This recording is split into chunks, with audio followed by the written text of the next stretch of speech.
चलिए भैया आज के पहले प्रश्न की यहाँ पर शुरुआत करते हैं। बताइए, बहुत अच्छा प्रश्न है, एक बार 1 मिनट रुक जाइएगा, चेक कर लो।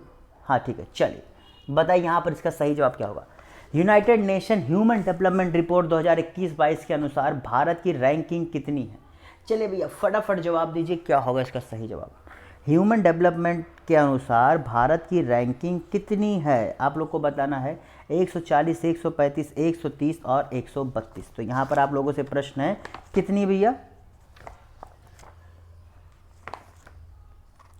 तो यहाँ पर जितने लोगों ने क्या 132 जवाब दिया वो सही कर ले। जी भैया, जितने लोगों ने यहाँ पर क्या 132 जवाब दिया है वो सही कर ले। 132 अभी हाल ही में जो 2021-22 की यहाँ पर रिपोर्ट आई हुई है, उस रिपोर्ट के अनुसार भारत की रैंकिंग जो है अब कितनी हो चुकी है भैया? 132 हो चुकी है। और डायरेक्ट ऐसे ही प्रश्न आपको यहाँ से देखने को मिलेंगे, तो ये सब बिल्कुल भी गलती मत करिएगा और अपने दिलो दिमाग में अच्छे से बैठा लीजिए, ठीक है। चलिए अगले प्रश्न की तरफ बढ़ते हैं।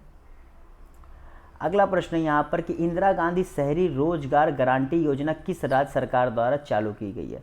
जी भैया बताइए, किस राज्य सरकार द्वारा ये चालू किया गया है? फटाफट जवाब देते रहिए।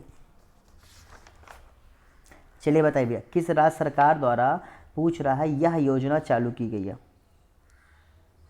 तो जितने लोगों ने यहाँ पर इसका सही जवाब क्या दिया? जी भैया, जितने लोगों ने यहाँ पर इसका सही जवाब राजस्थान जवाब दिया, क्या राजस्थान जवाब दिया है वो सही के लिए। राजस्थान सरकार द्वारा लाई गई है। देखिए इसमें क्या है ना, इस योजना में जैसे मनरेगा में आपका नहीं होता है 100 दिनों का आपको रोजगार की गारंटी मिलती है, वैसे इसमें भी क्या है 100 दिनों की जो है रोजगार की गारंटी आपको इसके अंतर्गत मिलने वाली है, ठीक है।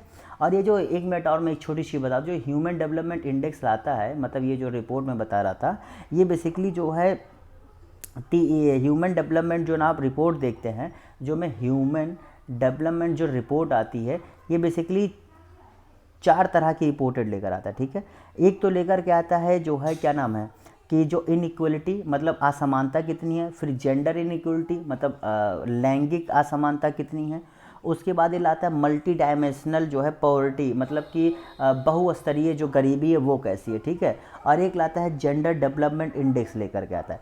तो ये 4 तरह के इंडेक्स ये लेकर के आता है, ये आपको पता होना चाहिए, ठीक है। उनमें से एक आपका क्या ह्यूमन डेवलपमेंट इंडेक्स भी होता है, ठीक है। तो इसके अनुसार भारत जो है मतलब उन्हीं चारों को मिला करके जो रिपोर्ट बनती है उसके अनुसार भारत 132वें स्थान पर है, ठीक है, समझ गए। और हाँ एक चीज़ और जानो, टोटल देशों की संख्या इसमें 191, ये चीज़ें मैं बताना भूल गया इसलिए मुझे पीछे आगे बताना पड़ रहा है। और अगर भारत से इस रैंकिंग में देखा जाए कोई ख़राब है तो केवल पाकिस्तान है, बाकी भारत के जितने आसपास के देश हैं वो काफ़ी जो है अच्छे से काम कर रहे हैं, ठीक है। भारत के जो और आसपास के हैं वो भारत से अच्छे से रैंकिंग पर है, यहाँ तक कि चीन, भूटान और क्या नाम है बांग्लादेश, ये सभी अच्छे से पोजीशन पर है, ठीक है। चलिए अगले प्रश्न की तरफ बढ़ते हैं यहाँ पर।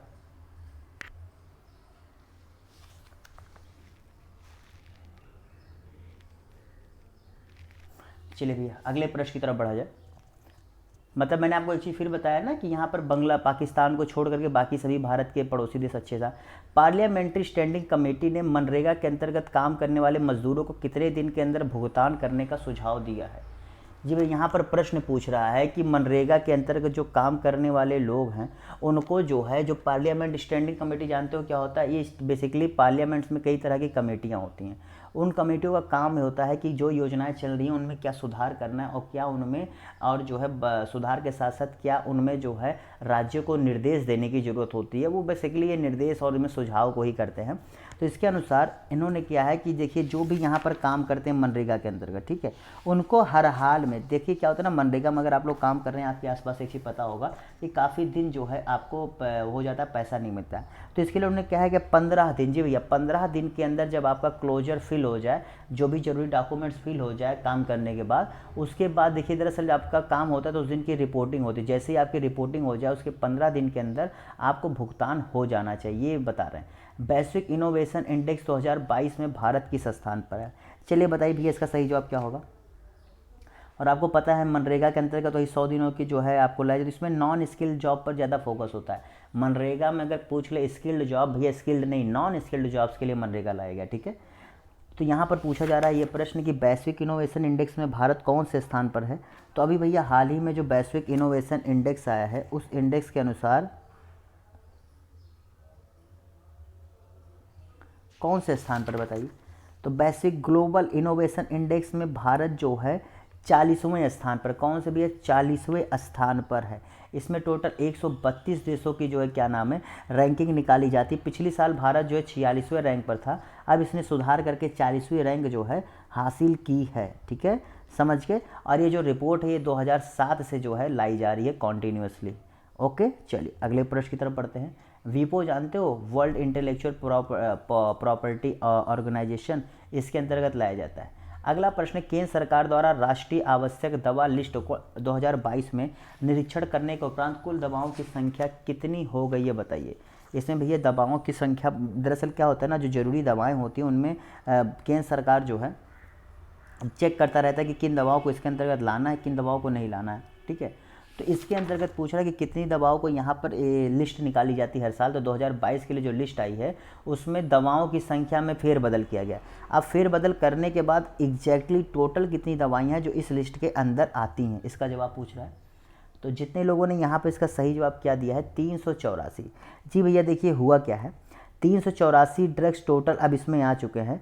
26 जो है पिछले से ड्रॉप किए गए और 34 नए जोड़े गए। तो यानी कि 26 ड्रॉप किए गए हैं, 34 नए जोड़े गए, ये भी जान लीजिएगा। ठीक है, अब टोटल कितनी संख्या 384 जो है ये है। ठीक है, समझ गए। चलिए अगले प्रश्न की तरफ यहाँ पर बढ़ा जाता है। और एक चीज़ फिर बता दो, जो ड्रग प्राइस कंट्रोल ऑर्डर होता है, D drug price control order, ये भी प्रश्न पूछ सकता है। ये जो है ऑटोमेटिकली जो आपके दवाइयाँ होती हैं उनको क्या करता है, उनके क्या दाम को नियंत्रण करता है। कौन सा, ड्रग प्राइस कंट्रोल ऑर्डर। ठीक है, ये जान लीजिएगा अच्छे से। बहुत बार ये प्रश्न ऐसे घुमा के ऐसे पूछ लेता है कि क्या ये ऑटोमेटिकली, जी भैया ऑटोमेटिकली ये जो है कवर करने लग जाता है। अगला प्रश्न यहाँ पर कि धर्मशाला डिक्लेरेशन किससे संबंधित है। धर्मशाला डिक्लेरेशन किससे संबंधित है, जवाब दीजिए। काफ़ी अच्छा प्रश्न है, बेसिक सा प्रश्न है, लेकिन अगर आप लोग कंफ्यूज नहीं होंगे तो बहुत जल्दी जवाब देंगे। थोड़ा सा भी कंफ्यूजन पालेंगे तो फिर दिक्कत हो जाएगी। तो जितने लोगों ने यहाँ पे इसका सही जवाब क्या दिया है, धर्मशाला डिक्लेरेशन भैया आपके टूरिज्म सेक्टर से, किससे, टूरिज्म सेक्टर से संबंधित है। ठीक है, ये भैया आपके पर्यटन से संबंधित है। दरअसल हुआ क्या है, जो राष्ट्रीय पर्यटन कॉन्फ्रेंस हुई थी, जी भैया राष्ट्रीय पर्यटन कॉन्फ्रेंस हुई थी, उस कॉन्फ्रेंस के जरिए जो है यहाँ पर चीज़ों को निर्धारित किया गया है। और उसमें ये कहा गया है कि 2047 तक हम $1 ट्रिलियन, कितना, $1 ट्रिलियन का जो है हम लोग क्या अपने आप में मार्केट बनना चाहते हैं पर्यटन के क्षेत्र में, और हम लोग विश्व पर राज करना चाहते हैं। देखिए इंडिया के पास जो है बहुत सी क्षमता है पर्यटन में, लेकिन क्या करेंगे वो छोड़ दो। और भारत जो है पर्यटन के मामले में विश्व में 10वें स्थान पर आता है 185 देश में। तो ऐसा नहीं हमारे पास अपॉर्चुनिटी नहीं है, हम अभी हालत ख़राब है, अभी भी सही है, बस थोड़े सुधार की ज़रूरत है, बस इतनी सी ज़रूरत है। ठीक है, चलिए अगले प्रश्न की तरफ बढ़ते हैं। यहाँ पर अगला प्रश्न है आप सभी लोग के सामने कि एशियन फार्म ऑयल अलायंस में कुल कितने देश हैं। एशियन फार्म ऑयल अलायंस में पाम ऑयल होगा, माफ़ करेगा फॉर्म नहीं पाम ऑयल होगा, वरना यही गलती हो गई। वही मैं कह रहा हूँ, ये तो गलत लग रहा है मुझे। पाम ऑयल जानते, जो आप लोग खाना खाते हो, जो आप लोग सस्ता तेल नहीं यूज करते हो, जैसे फॉर्चून का पाम ऑयल आता है, रथ का आता है, आप लोग किस एरिया में मुझे नहीं पता, इसलिए मैं मोटा मोटी ब्रांड का नाम ले रहा हूँ। ये पाम ऑयल क्या होता है ना, हमारे जो एशियन कंट्रीज है इनमें पाम ऑयल बहुत खाया जाता है। ठीक है, तो उन्हीं के आधार पर पूछ रहा है कि जो पाम ऑयल है, ठीक है, पाम ऑयल इसका जो है एक चीज़ ये भी पता है कि भारत जो है पाम ऑयल का बहुत बड़ा इंपोर्ट करता है, माने क्या आयात करता है। आयात माने क्या, दूसरे देशों से मंगाता है।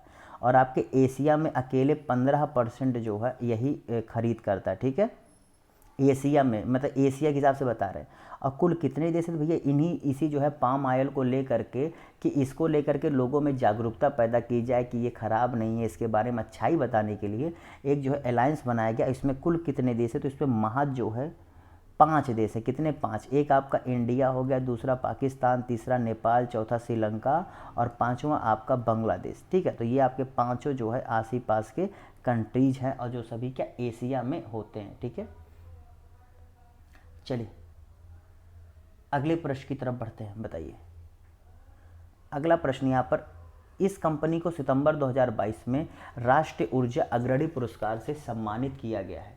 तो बताइए भैया इनमें से किसको जो है राष्ट्रीय ऊर्जा अग्रणी पुरस्कार से सम्मानित किया गया है, जवाब दीजिए। फटाफट बताते चलिए क्या होगा इसका सही जवाब। Indian Oil Corporation Limited, Coal India Limited, Bharat Heavy Electricals Limited या भारतीय राष्ट्रीय इस्पात निगम लिमिटेड। चलिए भैया फटाफट जवाब दीजिए आप सभी लोग। तो जितने लोगों ने यहाँ पे इसका सही जवाब किया, राष्ट्रीय इस्पात निगम लिमिटेड जवाब दिया, वो सही कर ले। जी भैया, इसे जो है लगातार जो है ये अवार्ड मिलता चला आ रहा है। ये शायद तीसरी या चौथी बार है, एक मिनट में कंफर्म कर ले, एक मिनट मुझे थोड़ा सा मुझे रिमाइंड कर लीजिए। शायद तीसरा या चौथा बार है जो इसे जो है मिला हुआ है। ठीक है, समझ गए। तो कौन सा, राष्ट्रीय इस्पात निगम लिमिटेड को जो है यहाँ पर ये चीज़ मिली हुई है। ठीक है, चलिए अगले प्रश्न की तरफ बढ़ते हैं। अगला प्रश्न है यहाँ पर कि शास्त्रीय नृत्यांगना और कार्यकर्ता मल्लिका साराभाई की संस्मरण पुस्तिका शीर्षक क्या कह रहा है, ये आप लोग के सामने है। कौन सा इनमें से शीर्षक बताना है जिसकी 30 अगस्त 2022 को ये किताब जारी की गई, बताइए। इसका प्रश्न पूछ रहा है कब जारी की गई है, बताइए।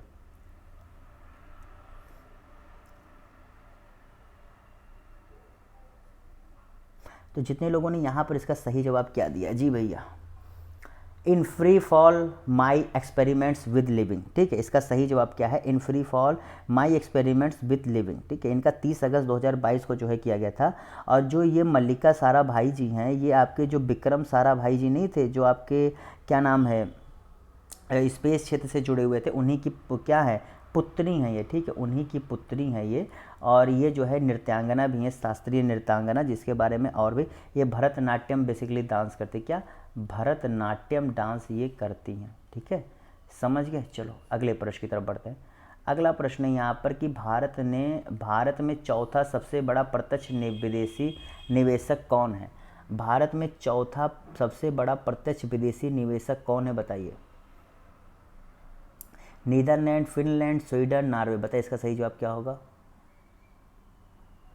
तो जितने लोगों ने यहाँ पर इसका सही जवाब क्या, नीदरलैंड जवाब दिया, वो सही कर लिया। जी भैया, नीदरलैंड को लेकर के रिश्ते काफ़ी ज़्यादा न्यूज़ में थे, तो इसलिए आपसे यहाँ से ऐसे प्रश्न पूछ सकता है। बहुत ही छोटे के कुछ, इसने बहुत हार्ड नहीं किया, बस एक लाइन ने पूछ लिया कि चौथे के टॉप 5 तक इंपॉर्टेंट होते हैं ना, इसीलिए यहाँ से ये प्रश्न ऐसे आपसे पूछ सकता है। ठीक है, चलिए अगले प्रश्न की तरफ बढ़ते हैं। अगला प्रश्न यहाँ पर सिंटेक प्रौद्योगिकी में, ठीक है, सिंटेक प्रौद्योगिकी में नियामक सहयोग को सुविधा के लिए किस देश के केंद्रीय बैंक ने भारत के वित्तीय सेवा केंद्र प्राधिकरण IFSCA के साथ क्या समझौता किया है या भागीदारी की है। बेसिकली जो ये फिनटेक होना चाहिए था, मेरे ख्याल से यहाँ गलत हो गया है, फिनटेक होना चाहिए। फिनटेक क्या होता है दरअसल, जो आपकी यहाँ पर जैसे एक कॉमर्स रिलेटेड चीज़ है, जैसे आप लोग बैंक काम करते हैं तो कुछ जो छोटे स्तर पर बैंकिंग संबंधी काम करते हैं उन्हें फिनटेक कहा जाता है। ठीक है, तो फिनटेक प्रौद्योगिकी यानी इनकी अपनी एक फिनटेक एक टेक्नोलॉजी है। इसमें जो है एक भारत देश के साथ एक देश ने किया है और उन दोनों देश मिल करके इसमें कुछ अच्छा बड़ा करना चाह रहे, इससे दोनों देशों के बीच संबंध और व्यापार अच्छा हो। तो इसका सही जवाब क्या है, सिंगापुर। जितने लोगों ने क्या सिंगापुर जवाब दिया है, क्या सिंगापुर जवाब दिया है, वो सही कर ले। अगले प्रश्न की तरफ बढ़ते हैं। 30 सितंबर 2022 को आयोजित 68वें राष्ट्रीय फिल्म पुरस्कार की अध्यक्षता किसने की थी। जी भैया, 30 सितंबर 2022 को हुआ था, 68वां है ये, 68वां, ये भी याद रखिएगा, बहुत बार यही पूछ लेते हैं डायरेक्ट। राष्ट्रीय फिल्म पुरस्कार, इसकी अध्यक्षता किसने की थी, बताइए। इसकी अध्यक्षता किसने की थी, बस इतना से बताइए। तो जितने लोगों ने यहाँ पर इसका सही जवाब क्या दिया, जी भैया, राष्ट्रपति जी ने की थी। जो कौन है, द्रौपदी मुर्मू जी हैं। कौन, द्रौपदी मुर्मू जी ने किया था। और इसी में दादा साहब फाल्के अवार्ड भी दिया गया था। जी भैया, दादा साहेब फाल्के अवार्ड भी दिया गया था, जो कि बहुत ज़्यादा प्रश्न यहाँ से पूछने के चांसेज हैं।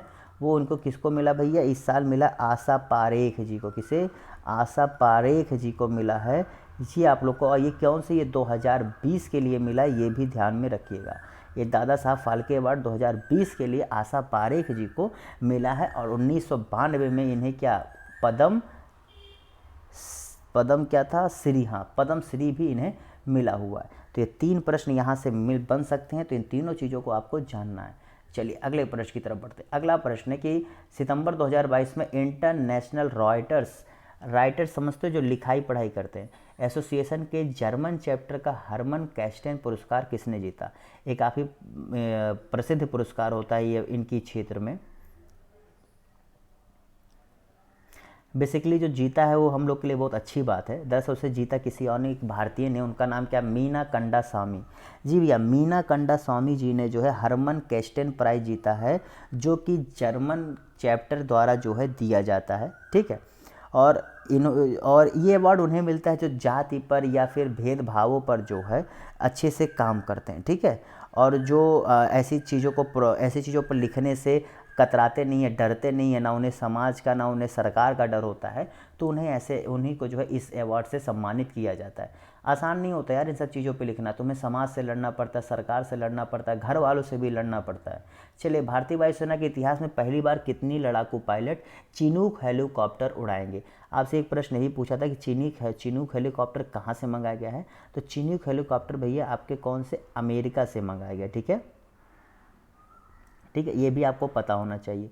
और कितने हैं जो है भारतीय महिला उड़ाएंगी इसे, तो इसका सही जवाब क्या है, 2। एक आपकी हैं स्वाति भारद्वाज जी, जी भैया स्वाति भारद्वाज जी हैं, और दूसरी आपकी कौन से हैं, कोई राठौड़ हैं, 1 मिनट याद करने दो मुझे, स्वाति राठौड़, हाँ अच्छा मैंने उल्टा बता दिया, स्वाति राठौर हैं ये, ठीक है, स्वाति राठौर हैं, और पारुल भारद्वाज हैं, उल्टा मैंने कर दिया था दोनों का। देखिए मतलब मैं स्वाति भारद्वाज दोनों मिक्स बता, सो माफ़ करिएगा, ठीक है।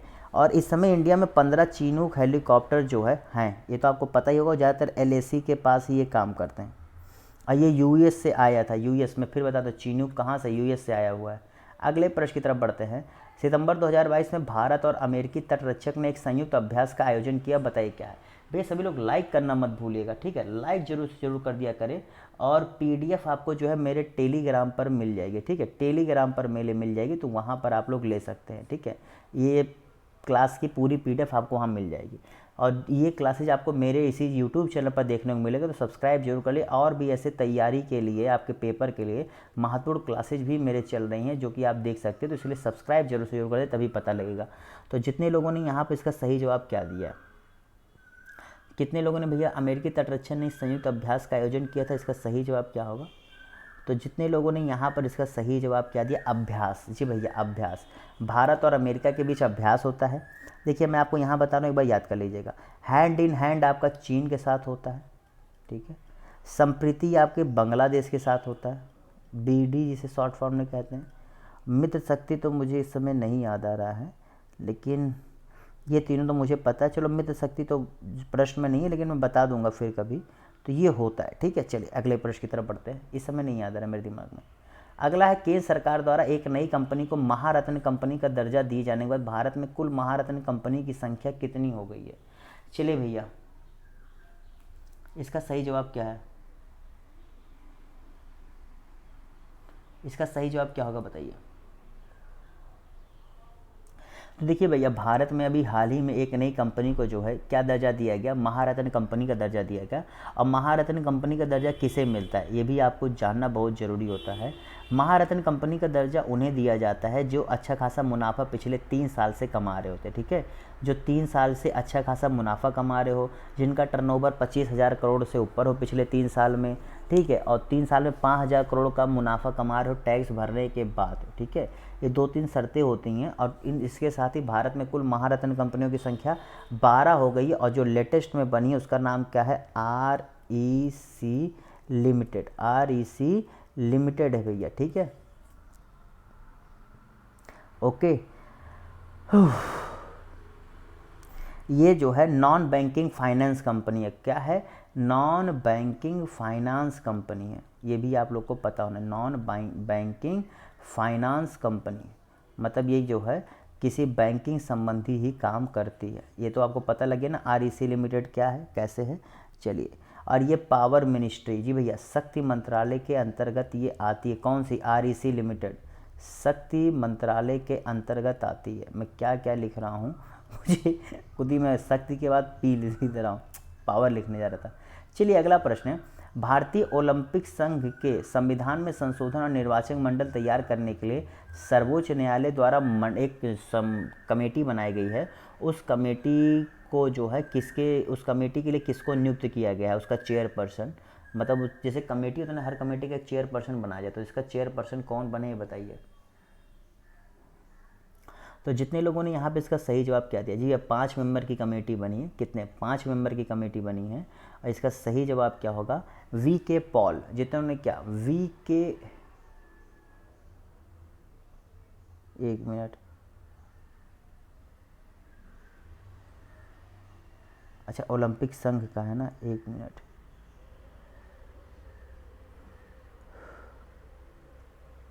हाँ एल नागेश्वर राव। जिन्होंने क्या, एल नागेश्वर राव जवाब दिया है वो सही कर ले। एल नागेश्वर राव जी को जो है यहाँ पर इसकी जिम्मेदारी दी गई। आपको पता है कि इंडियन ओलंपिक संघ जो है भारत के लिए कितना जो है सारे जो ओलंपिक आयोजन होते हैं उन पर देख रेख करता है और पूरी मैनेजमेंट यही करता है, लेकिन इसमें कई तरह की अनियमितताएँ चल रही हैं। तो इसी के लिए जो इसमें सुधार करने के लिए सुप्रीम कोर्ट ने एक जो है ये पूरी चीज़ें तय मैनेज करने के लिए कमेटी बनाई है।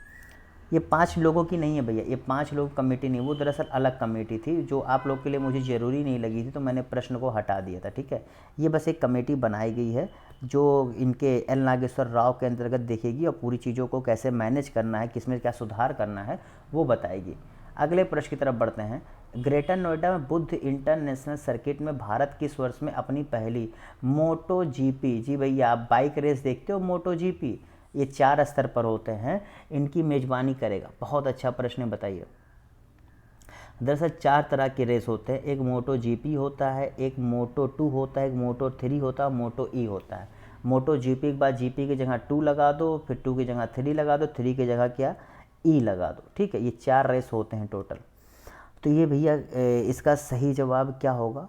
तो जितने लोगों ने यहाँ पे इसका क्या 2023 जवाब दिया वो सही कर जी। ऐसे ही 2023 से आपके ग्रेटर नोएडा के बुद्ध इंटरनेशनल सर्किट में जो है ये होगा। और आपको ये भी पता है कि भारत ऐसा नहीं है, 2023 से लेकर के 2030 तक भैया यहाँ पर 7 साल में अब क्या आपको विभिन्न आयोजन देखने को मिलेंगे और ये सभी को इतनी आसानी से नहीं मिलता। चलिए अगले प्रश्न की तरफ बढ़ते हैं। अगला प्रश्न है, भारतीय रेलवे ने घोषणा की है कि वह लोकोमोटिव और ट्रेनों पर रियल टाइम ट्रेन इंफॉर्मेशन स्थापित कर रहा है। पूछ रहा है इसे किसने विकसित किया, बस इतना बता दो। बस वो पूछ रहा है भैया इसे किसने विकसित किया है, इसका जवाब दे दीजिए बस।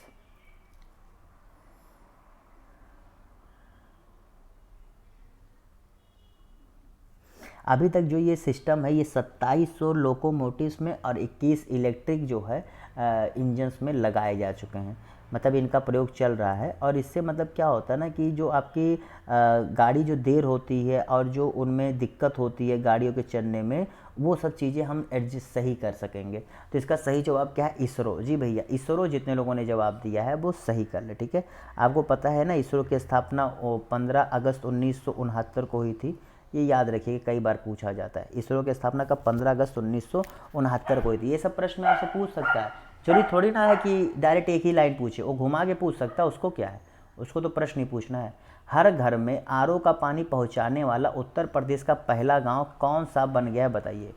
पहला गांव कौन सा बन गया, जवाब दीजिए भैया। उसी के साथ यहाँ पर क्लास भी अब हम लोग ख़त्म करेंगे। तो बरेली जिला का, जी भैया बरेली जिला का कौन सा गांव है, बरेली जिला का भरतपुर गांव। एक मिनट, भरतौल है, मैं भरतपुर कर रहा हूँ, माफ़ करिए। भरतौल जो है, जी भैया बरेली का भरतौल जो जगह है, यहाँ पर क्या है फाइनली आरओ का पानी पहुँचाया जा चुका, हर घर में जो है आरओ का पानी यहाँ पर पहुँचाया जा रहा है। तो चलिए भैया इसी के साथ इस क्लास को ख़त्म करते हैं। फिर से भैया अगर आपने सब्सक्राइब नहीं किया सब्सक्राइब कर दें, और ऐसे महत्वपूर्ण क्लासों के लिए अगर आपको देखना है तो आइएगा। और उसके बाद अन्य क्लासेज यहाँ पर चलती रहती हैं, तो उसके लिए आप मेरे इस यूट्यूब चैनल को सब्सक्राइब करना मत भूलिएगा, और साथ ही साथ लाइक करिए, शेयर करिए। और ऐसे ही देखिए यही सब प्रश्न आपके प्रीवियस ईयर पेपर में आए हुए हैं जो है, उन्हीं के आधार पर मैं आपको करा रहा हूँ, ठीक है। चलिए bye, have a good day, bye bye, tata, see you.